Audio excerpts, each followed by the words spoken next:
Welcome back. Schools have been shut. 6 of 11 power plants will halt operations, and thousands of government employees will be urged to work from home or use public transport in attempts to tackle the National Capital Region's life-threatening air quality crisis.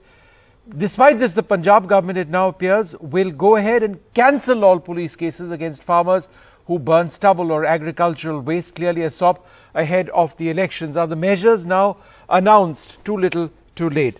Well, joining us now, the senior advocate of the Supreme Court, Vikas Singh, the former Additional Solicitor General of India. Let me go across to Mr. Singh first. We are also joined by Pallavi Pant, Senior Scientist, Health Effects Institute, and Professor Chandra Venkatraman, a core faculty professor of IIT Mumbai.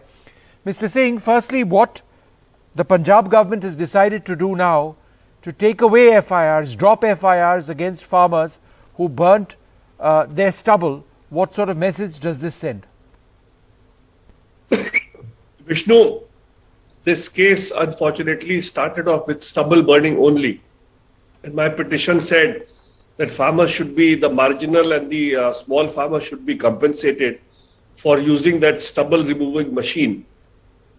And now, if you see the affidavit of the Government of India, they have gone on to completely different aspects, which is industrial pollution, which is construction, which is cars. Yes. So these are all activities which are there 365 days in a year. The problem of Delhi today is basically because of stubble burning. We are all choking because of that.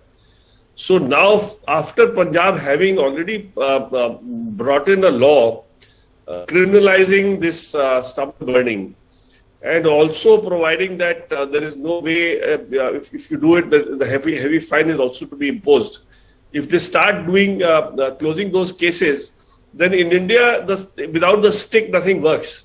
If you expect the people to be persuaded to not burn stubble, it is next to impossible, because the problem really is quite acute as far as the farmers are concerned. The farmers, after the harvesting by this machine has started, the stubble is so big that it can't be straight away used for the next crop. So either you burn it or you have to some method of disposal of that stubble. Now the method of disposal is probably to have a stubble removal machine, or you use whatever the Delhi government has provided, which is that with Pusa Institute, that you spray that chemical and the stubble gets dissolved on the soil. If you don't do either of these, then the only way to get this out is a very tedious process, and you can't use this field because the window for a kharif season and the paddy season is so short that it is not possible for them to wait for the stubble to dissolve in the soil on its own, and so we are choking only for this reason. And this petition was only that, but unfortunately Punjab, of course, has done it on its own. The central government, which constituted a very high-powered committee, and they filed an affidavit today in court. That affidavit is not talking of stubble burning at all. I mean, the court also commented that what are these bureaucrats doing in these high offices? I mean, do they not know their job? Do they not? Their day before yesterday's affidavit said that 35 to 40% of stubble pollution in Delhi is because of stubble burning. Although the Solicitor General lied to court and said, no, it's only less than 10%. But right, if they know that it is... I know you said this yesterday, but let's not, talk about the Solicitor General, at least on live TV like this. We'll all potentially get into trouble because this came up in court. I have no problem. If he's lying to the court, he's lying to the court. No, sir, but I can't vouch for whether he's lied or not, so let's not get personal on this issue, is my only submission to you. I just want to I'm not getting personal. I'm on steroid, Vishnu, and I'm on steroid, and I'm having steroid pills this time, which I've never had earlier in my life. And that is why I feel very strongly for what is happening in Delhi. I understand. We all feel very strongly about what's happening around us. I just want to go across to Professor Chandra Venkatraman.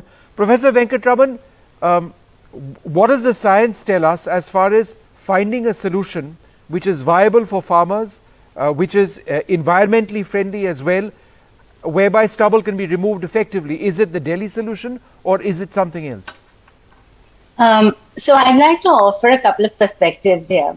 One is that, let us broaden our vision beyond a single source and perhaps a single location, because what we're finding from our studies is that there's a set of sources which we call the non-formal sources, and that includes residential biomass fuels, and that's used for cooking, water heating, and also for people to stay warm in winters.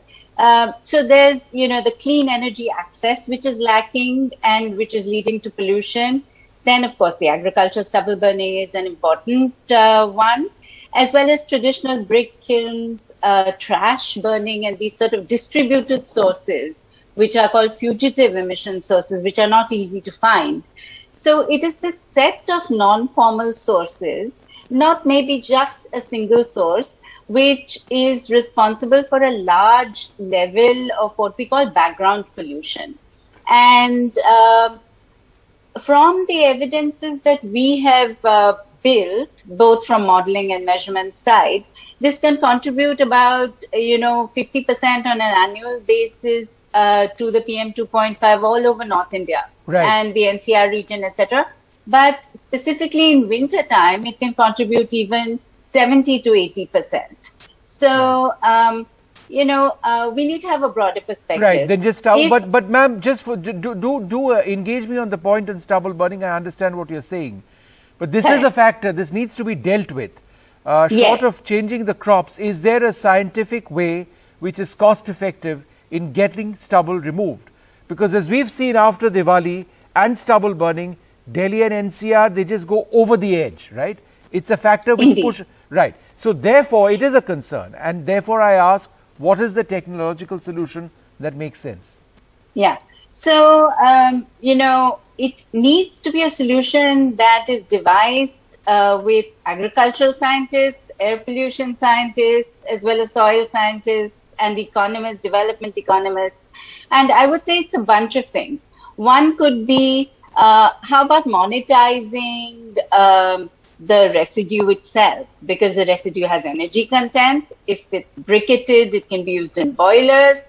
How about monetizing it? It, also has structural value. So it can be used in particle board, it can be used in cardboard, etc., etc.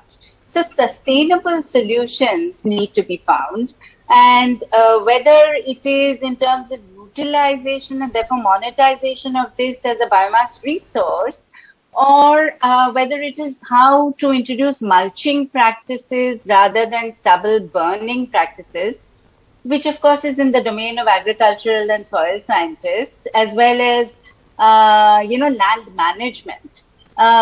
There could be a variety of different solutions that have to be thought about, and we have to become creative and keep the interests of the farmers, our fellow citizens who are, essentially producing food for us at the forefront. All right. Pallavi, we often focus on the NCR, and we should, but the point is that the entire Indo-Gangetic belt is affected by these fumes this time of the year. How widespread is this?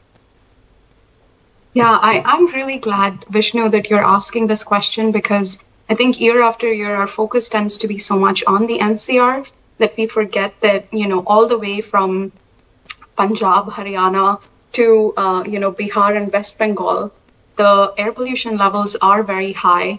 They are consistently high across the year, but this is when, we sort of hit that tipping point when it becomes visible, when levels are so high that everyone can feel them.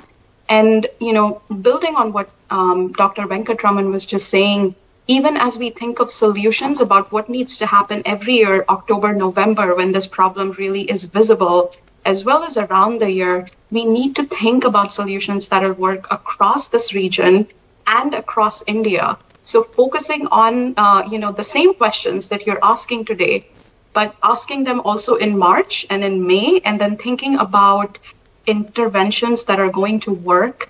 Another thing that I'd just like to submit is these solutions take time to see action. So if we begin something today, even looking at stubble burning, looking at residential energy access, as Dr. Venkatraman said, we're going to need to build a strategy for the next 3 years, 5 years, and, keep at it year on year, month on month, and continue to ask these important questions and bring in the relevant stakeholders. I think the stubble burning problem in particular, air pollution scientists are not the best people to solve it. I would humbly submit that we need folks who have experience and expertise in agricultural practices and land management to help us figure it out. We can think about the air pollution side of it, but there's a whole other issue around, access to energy, monetization, the best technologies. So we need a very sort of collaborative approach and an approach that is science-based and not just, looking at emergency interventions that bring immediate relief, but don't lead to long-term solutions. All right, well, I'd like to thank you very much for joining us. We keep discussing this. Very little seems to be done year after year.